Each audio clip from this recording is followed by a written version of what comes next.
On this vote, the yeas are 57, the nays are 41.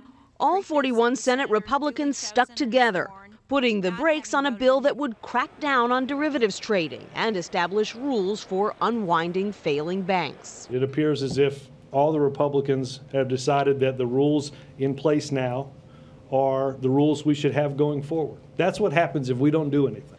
The two sides agree on the goals of reform, just not how to get there.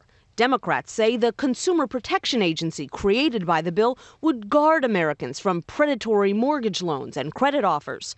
Republicans argue the agency, while well-meaning, would be too expensive and too powerful. Democrats say their bill ends government bailouts, setting up a $50 billion fund paid for by the banks to liquidate banks that fail. While Republicans argue such a fund will just encourage banks to take on too much risk. I think that there might be some compromise over the size of the bailout fund and the banking part of this bill. That seems to be the one particular provision that the Democrats are willing to concede on in order to get it passed. Behind the scenes, Senate negotiators from both parties insist they're close to working out their differences. Every time we talk, we make progress. We're always making progress. But politics, as usual, threatens to poison the well, with Democrats painting the GOP as the party of Wall Street. And Democrats have the nerve in this debate to say that we're the ones who are being dishonest.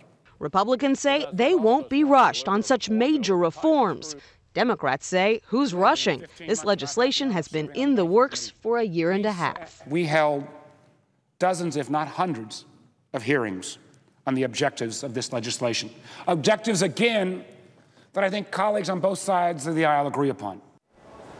Just because the vote failed today doesn't mean Democrats can't try again after more negotiations. But now Republicans are threatening to introduce their own bill. So this debate could be far from over, Katie. Meanwhile, Nancy, this is something both sides want to get done and need to get done. I guess the question is, when will it get done?